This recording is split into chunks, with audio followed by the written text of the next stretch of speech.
Hello, Impacta. Nangyari ito taong 2004, Makati City.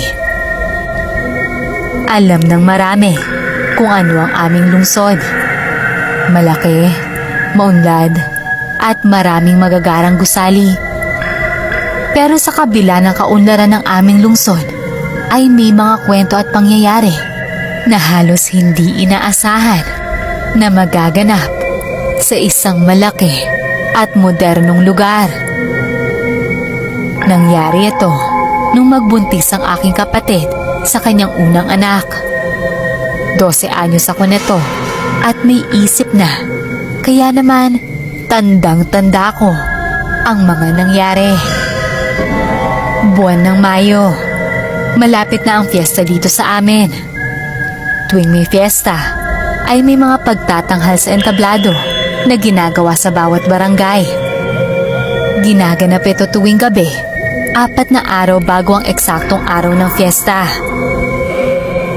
Masaya kaming nanonood noon nang biglang makaramdam ng pananakit ng tiyan ang aking kapatid.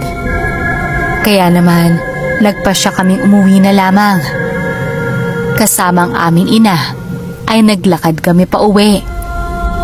Nung papasok na kami sa gate ng aming bahay, bigla kaming may narinig na tunog ng ibon na tila ba naipit sa aming bubungan. Nagtataka kami kasi wala naman masyadong ibon sa lugar namin at gabi na. Tapos ang nakakapagtaka pa ay parang tunog uwak na malaki ang huni nito.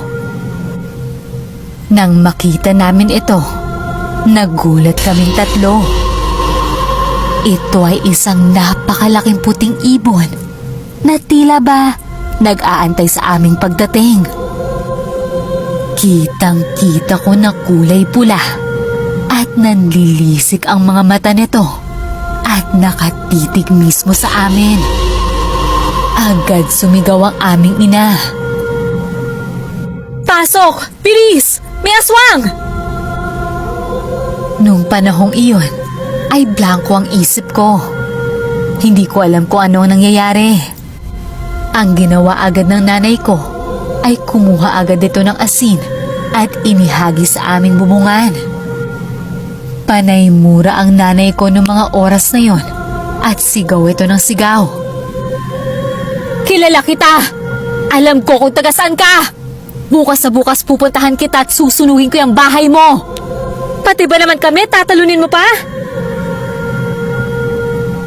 Paulit-ulit niya itong sinasabi habang naghahasa ng kutsilyo. Di kalaunan ay tila ba nawala ito. Akala namin tapos na yun.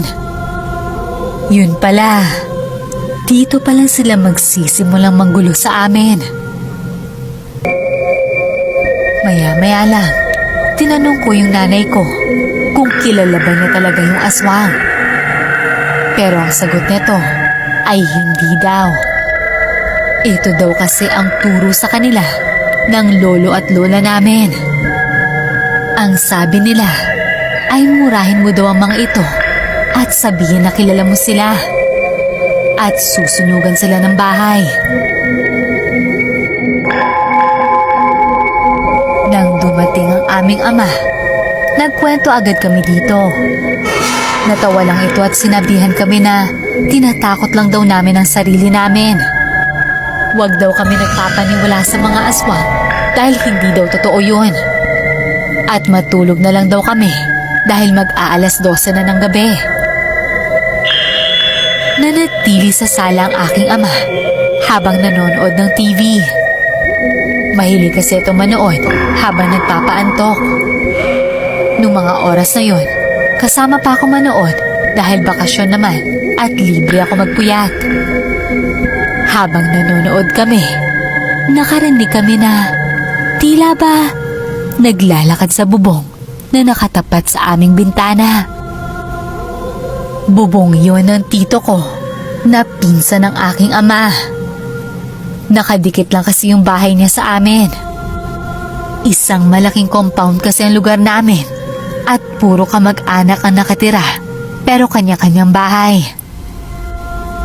Napansin din ito ng aking ama at sinabihan ako ng,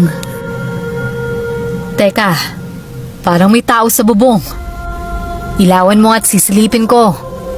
Baka mamaya magnanakaw yan." Maya-maya lang, bigla kami nakaamoy ng napakabaho na amoy. Malansa ito na parang amoy pinaghalong dumi at ihi ng pusa. O kaya parang bituka ng baboy na nilalaga. Basta, hindi ko maipaliwanag ang amoy. Pagbukas ko ng bintana, bigla ako nagimbal sa aking nakita. Isa itong lalaki na nakahubad.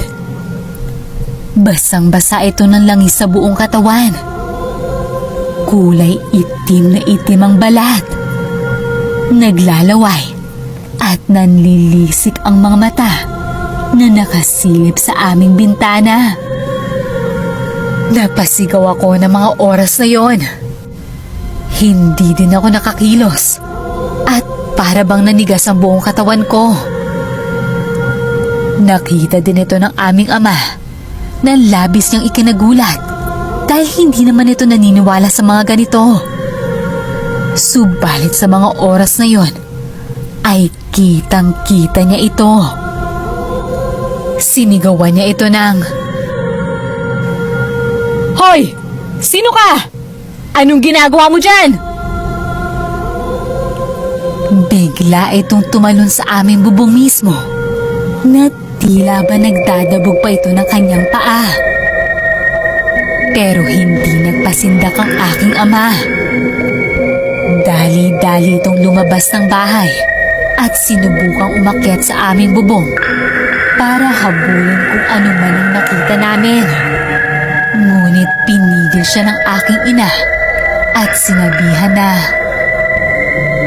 "Hindi mo maabutan yan. Baka malaglag ka pa dyan sa bubong. Sinabihan na kasi kita kanina. Pero ayaw mo maniwala sa amin. Akala mo niloloko ka namin kanina. Mabuti pa, tulungan mo ako. Maghagis tayo ng asin sa bubong." Dahil sa nakita niya din ito, sinunod ng aking ama ang sinabi ng aking ina. Nagsabwa ito ng asin sa bubong. Sumunod na gabi ay muling sumakit ang tiyan ng kapatid ko. Maya-maya lang, may narinig kami na tunog ng ibon. Tik! Tik! Tik! Sabi ng aking ina, ayon daw sa kanyang mga magulang, ang tunog na ito ay nagsasabi na may aswang na nasa paligid. Kapag ang tunog daw nito ay malapit, ang aswang daw ay nasa malayo. At kapag malayo na daw ang tunog nito, malapit na daw or andyan na ang aswang. Nakikiramdam kaming lahat. Panay ang angal ng kapatid ko sa aming ina na masakit daw ang tiyan niya.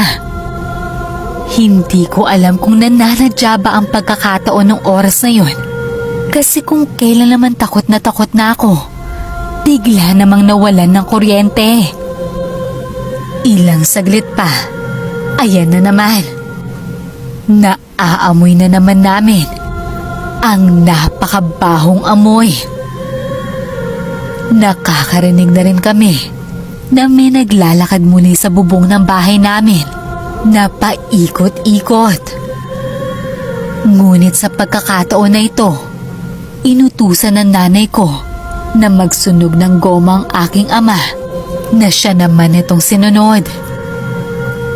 Hindi pa man din nakakapagsunog ng goma ang aking ama, ay may narinig kami na tila ba isang tao na hingal ang nasa aming bintana at para bang pilit na binubuksan nito ang bintana. Dahan-dahan itong sinilip ng aking ama at nagulat na lang kami nang bigla itong sumigaw ng, "Ikaw na naman! Talagang hindi mo kami titigilan, ha? Sige! Magantay ka dyan! Narinig namin na tila ba bigla itong nagtatatakbo at nagmamadaling umalis sa aming bubungan. Rinig na rinig namin ang pagaspas ng pakpak nito paalis. Nagsunog ng goma ang aking ama, pero dahil magkakalapit nga ang bahay sa amin, nagalit ang tito ko at nagtanong ito kung bakit gabing-gabi na nagsusunog pa ng goma ang aking ama. Ipinaliwanag niya dito ang nangyari at naintindihan naman nito dahil siya din mismo ay naniniwala sa mga aswang.